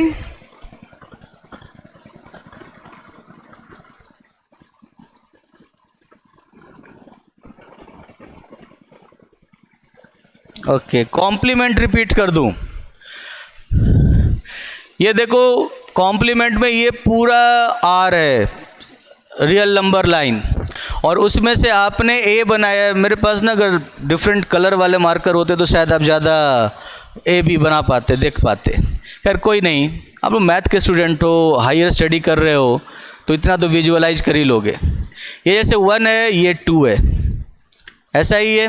ये 1 से 2 ओपन है, ये 1 से 2 जो ओपन है ये वाला पार्ट है ए। आपको ए का कॉम्प्लीमेंट निकालना है, मतलब आर के ऐसे एलिमेंट जो ए में ना हो, तो आप इसे हटा दो, जो ए में नहीं है, तो इसलिए ए को रखने की ज़रूरत क्या है। अब जो बाकी रह गया वो ए का कॉम्प्लीमेंट, कौन? -∞ to 1 यूनियन 2 to ∞। -∞ to 1, अब 1 ए में नहीं था, इसीलिए 1 ए के कॉम्प्लीमेंट में आएगा। 2 ए में नहीं था, इसीलिए 2a के कॉम्प्लीमेंट में आएगा। तो इसी कारण -∞ to 1 यूनियन 2 to ∞ होगा। आइए बात समझ में, ए का कॉम्प्लीमेंट, बी का कॉम्प्लीमेंट। पांचवा वाला रिपीट कर दूं बच्चे, पांचवा कौन सा है? अच्छा, A symmetric difference B. A symmetric difference B का मतलब क्या है? ये मिटा दूं ना, नीचे लिख ही लिया होगा शायद आप लोगों ने, हाँ लिख लिया होगा, मिटा दूं इसे नीचे वाले पार्ट को। यस कर रहे हैं बच्चे, नहीं कर रहे हैं? Yes answer, very good.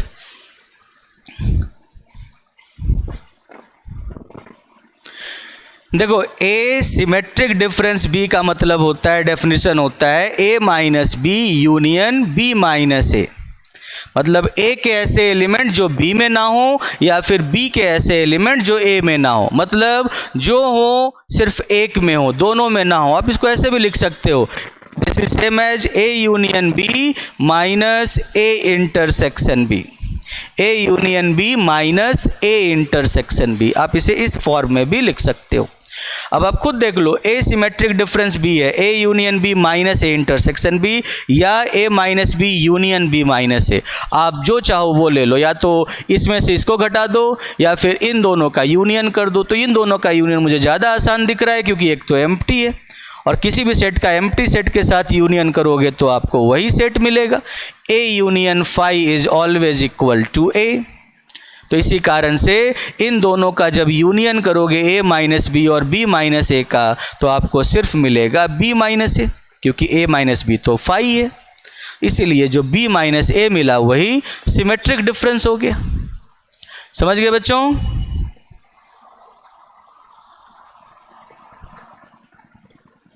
हाँ, ओप्पो A7, ये नाम तो सही लिखो। ओप्पो A7 कौन सा नाम है आपका? मतलब आपने अपने आप को अपने मोबाइल से रिप्लेस कर दिया, कि जो मोबाइल का नाम होगा वही आपका नाम होगा अब। कल आप लोग को आईडी मिल जाएगी, मतलब IM वाली। तो फिर देखो, मैं समझ सकता हूँ कुछ बच्चों को नहीं आता होगा रीनेम करना, कुछ बच्चों को पता नहीं चलता होगा कैसे क्या करें, मतलब टेक्निकली थोड़े से। चलो, वैसे तो आप लोग सब आजकल फेसबुक, इंस्टाग्राम और पता नहीं क्या क्या, ट्विटर वाले ज़माने के हो, तो आप लोगों को तो सब कुछ आना चाहिए, ज़्यादा आना चाहिए, है ना? बट फिर भी क्या कर सकते हो आप कि जूम जब ओपन करोगे तो उसमें जो एक लॉगिन का या साइन अप का ऑप्शन आता होगा, तो आप उसमें साइन अप करो, और साइन अप करो और या लॉगिन करो, और उसमें अपना जो नाम रखोगे, मतलब अपनी ईमेल आईडी से लॉगिन करोगे, पासवर्ड अपनी मर्जी से कुछ भी डाल लो। फिर जो उसमें अपना नाम रखोगे, वो नाम आप इस फॉर्मेट में रखना जो हम लोग आपको देंगे, ठीक है? हम लोग आपको आपका नाम देंगे, ठीक है? कैसे नाम देंगे? नेट D20/net जो भी आईडी होगी, एक नंबर होगा, ठीक है? हो सकता है 500 हो, 200 हो, ठीक है? सो एंड नेट D20/ और फिर स्लैश के बाद आपका नाम आएगा, फिर स्लैश के बाद आपका नाम आएगा। समझ गए? तो नेट D20/ इस टाइप से। तो इस नाम के साथ अगर आप जूम पे एक बार लॉगिन कर लेते हो, मतलब लॉगिन इस नाम को रखकर, तो फिर आपको कभी रीनेम करने की ज़रूरत नहीं होगी, वो हमेशा खुद ही आता रहेगा वही नाम, ठीक है? जब तक आपकी क्लास चलेगी तब तक रख लो ऐसे, फिर बाद में आप चेंज कर लेना, ठीक है? ताकि आपको कोई प्रॉब्लम ना हो बार बार। ओके बच्चों, मिटा दूँ इन सबको? लिख लिया सबने? तो अभी हम लोगों ने operation, basic operations on set देख लिया, ठीक है? अब हम लोग आते हैं इन कॉन्सेप्ट्स पे।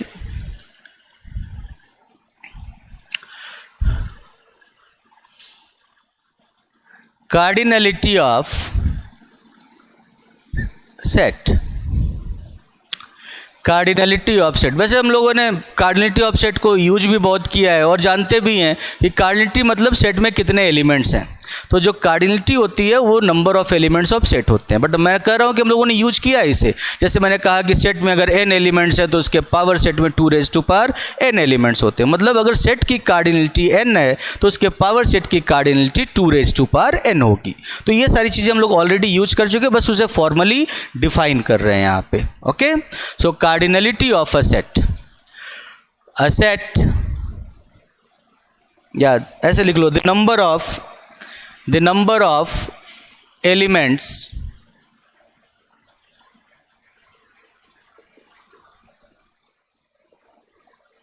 of a set is called, the number of elements of a set is called the cardinality of the set।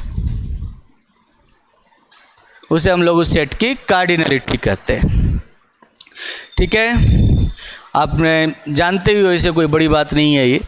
उसके बाद हम लोग आते हैं इक्विवेलेंट सेट्स। इक्विवेलेंट सेट्स क्या होते हैं? Two sets A and B are said to be equivalent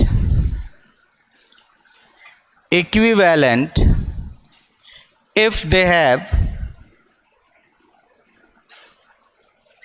same cardinalities।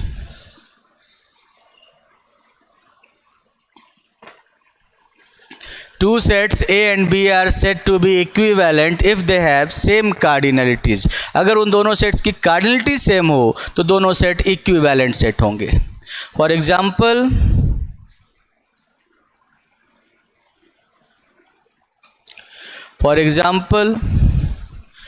जैसे कि अगर मान लो A इक्वल्स टू आपने ले लिया 1 2 3, B इक्वल्स टू ले लिया ABC, then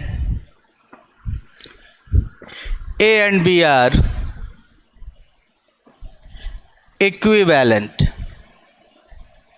इसे आप ऐसे भी लिख सकते हो, दैट इज नोटेशन में A is equivalent to B। A is equivalent to B।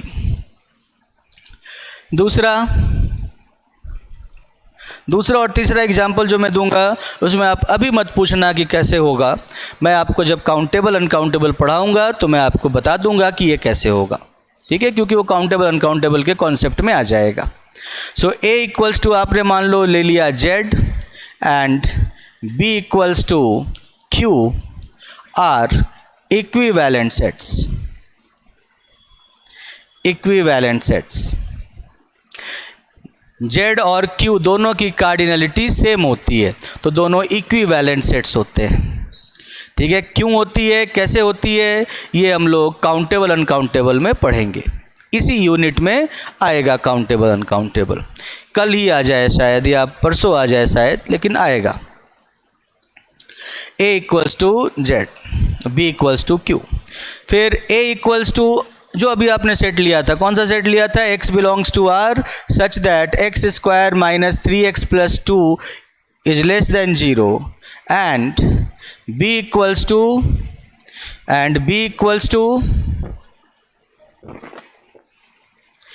x belongs to R such that x square minus x minus 6 less than 0. These two sets are also equivalent, are equivalent sets। ये दोनों sets भी equivalent ही हैं।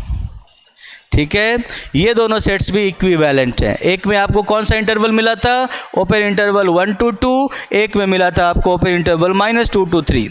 These two sets are also equivalent. ये सब हम लोग पढ़ेंगे जब हम लोग काउंटेबल अनकाउंटेबल पढ़ेंगे। तो ये तो हम लोग काउंट कर ले रहे हैं। ठीक है, 1 2 3, इसमें भी 1 2 3, दोनों की कार्डिनलिटी सेम है, दोनों सेट्स इक्विवेलेंट है। बट ये इनफाइनाइट सेट्स में हम लोग पढ़ेंगे जब काउंटेबल और अनकाउंटेबल सेट की बात करेंगे। ठीक है, बट ये इनके एग्जाम्पल्स हैं इक्विवेलेंट सेट्स के। ठीक है बच्चों, लिख लो।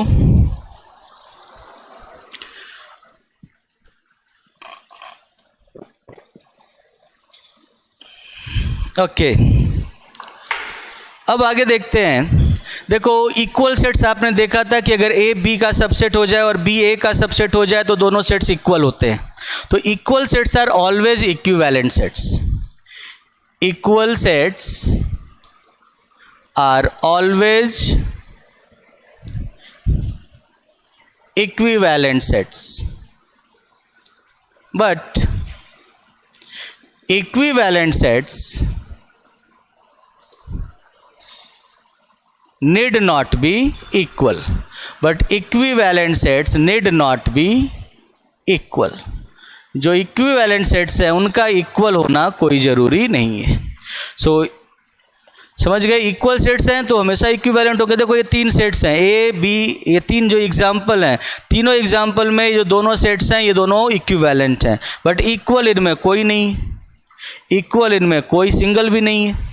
तो equivalent sets need not be equal. हो भी सकते हैं, इक्वल सेट तो हमेशा इक्विवेलेंट होते ही हैं, लेकिन इक्विवेलेंट है तो आप ये नहीं कह सकते कि इक्वल होंगे। क्वांटिटी सेम है तो आप ये नहीं कह सकते कि इक्वल होंगे। लिख लिया, मिटा दूं?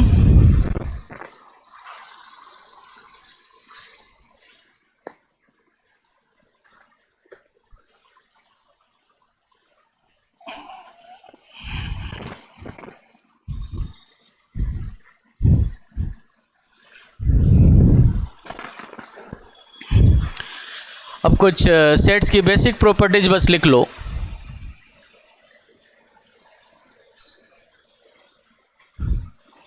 बहुत ही बेसिक प्रॉपर्टीज हैं, जैसे first A union B equals to B union A, second A intersection B equals to B intersection A. इसे हम लोग कहते हैं कॉम्यूटेटिव प्रॉपर्टी। ठीक है, ये प्रॉपर्टीज कहलाती हैं commutative property. A minus B is not equal to B minus A, and A cross B Cartesian product is not equal to B cross A. A cross B is not equal to B cross A, ये सब आप जानते होंगे। A union B union C is equal to A union B union C. A intersection B intersection C is equal to A intersection B intersection C. A intersection B intersection C. समझ गए?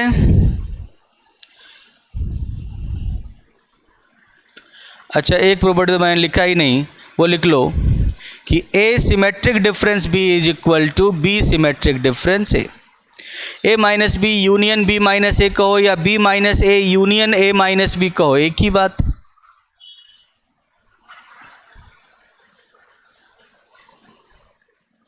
Then 8th point हो गया कि A symmetric difference B symmetric difference C is equal to A symmetric difference B symmetric difference C. ये जो तीन तीन वाले आप देख रहे हो ये एसोसिएटिव प्रॉपर्टीज कहलाती है। ये प्रॉपर्टीज एसोसिएटिव प्रॉपर्टीज कहलाती है। क्रॉस वाले में एसोसिएटिव नहीं होता और साथ ही साथ माइनस वाले में भी एसोसिएटिव नहीं होता। आप ऐसे नहीं कर सकते कि A minus B minus C is equal to A minus B minus C. ठीक है, तो माइनस और प्रोडक्ट कार्टेशियन प्रोडक्ट में एसोसिएटिव प्रॉपर्टी होल्ड नहीं करता, बाकी इन तीनों में करता है। उसके बाद A intersection B union C equals to A intersection B union A intersection C. इसे हम लोग डिस्ट्रीब्यूटिव प्रॉपर्टी कहते हैं। A union B intersection C is equal to A union B intersection A union सी।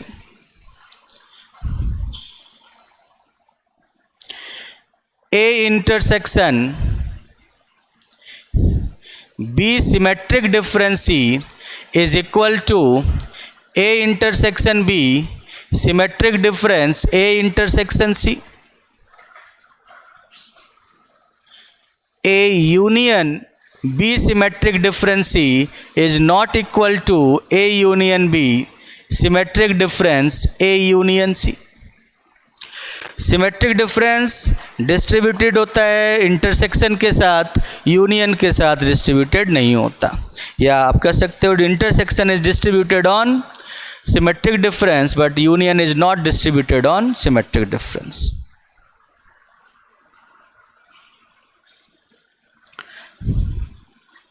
ये प्रॉपर्टीज कहलाती हैं distributive properties. इन properties को हम लोग डिस्ट्रीब्यूटिव प्रॉपर्टीज कहते हैं। ओके, उसके बाद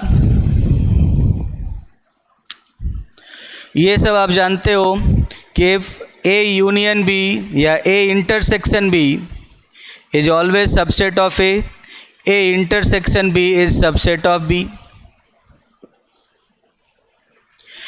A is subset of A union B and B is subset of A union B। दो सेट का इंटरसेक्शन दोनों का सबसेट होता है और दोनों सेट अपने यूनियन के सबसेट होते हैं। ठीक है, तो ये सब इनके कुछ बेसिक प्रॉपर्टीज हैं, इनको लिख लो आप, फिर मैं थोड़ा सा और लिख देता हूँ इधर। क्या बोल रहे हैं बच्चे? यस सर, ठीक है।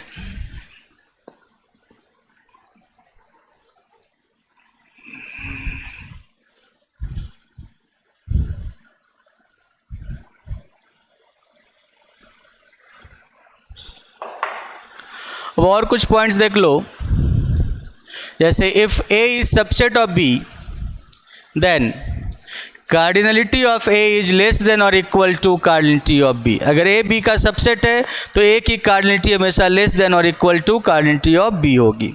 ये फर्स्ट पॉइंट, मतलब कार्डिनलिटी का फर्स्ट पॉइंट। फिर if A intersection B equals to phi then cardinality of A union B is equal to cardinality of A plus cardinality of B. In general, cardinality of A union B equals to cardinality of A plus cardinality of B minus cardinality of A intersection B. Cardinality of A intersection B. Okay, then आप इसे generalise कर सकते हो कि cardinality of A union B union C, वो inclusion exclusion principle आप लोगों ने पढ़ा होगा अपने ग्रेजुएशन में, आप उसे एन तक, ठीक है, जनरलाइज कर सकते हो, इनफाइनाइट तक जनरलाइज कर सकते हो। सो 3 में क्या हो गया, cardinality of A plus cardinality of B plus cardinality of C minus दो का इंटरसेक्शन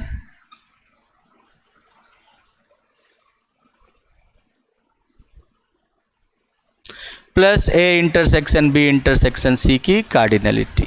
अगर सारे म्यूचुअली डिसजॉइंट हैं या म्यूचुअली एक्सक्लूसिव हैं, ठीक है, पेयर वाइज डिसजॉइंट हैं, if A1 A2 dot dot dot A and R pair wise disjoint sets. Pair wise disjoint sets का मतलब that is AI intersection AJ is equal to phi for every I is not equal to J। कोई भी दो उठाओगे उनका intersection phi हो, then cardinality of union of I is equal to 1 to n AI is equal to summation I is equal to 1 to n cardinality of A I. मतलब सबको अलग अलग add कर दो, सबकी कार्डिनलिटी को ऐड कर दो, क्योंकि पेयर वाइज डिसजॉइंट हैं, ठीक है, इसका मतलब दो का इंटरसेक्शन phi है, तो इसीलिए उनकी कार्डिनलिटी 0 होगी। तो इसलिए सिर्फ उनके कार्डिनलिटी को ऐड करना है, सेट्स की कार्डिनलिटी को ऐड करना है, बाकी इंटरसेक्शन की कार्डिनलिटी हमेशा 0 होगी, चाहे कोई भी इंटरसेक्शन ले लो। ये सब आपने पढ़ा होगा अपने शुरू में, मतलब ग्रेजुएशन के शुरू में। इतने लोग चाय पीते हैं, इतने लोग कॉफ़ी पीते हैं, इतने लोग अखबार पढ़ते हैं, इतने लोग कुछ करते हैं, ठीक है, तो ये सब कुछ इस टाइप के क्वेश्चंस में आपने देखा होगा। ओके, नाउ आप ये भी देख सकते हो कि cardinality of A cross B is equal to cardinality of A into cardinality of B.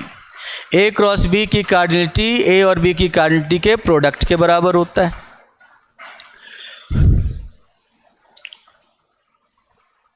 आप ये जानते होगे ए माइनस बी को आप लिख सकते हो ए इंटरसेक्शन बी कॉम्प्लीमेंट।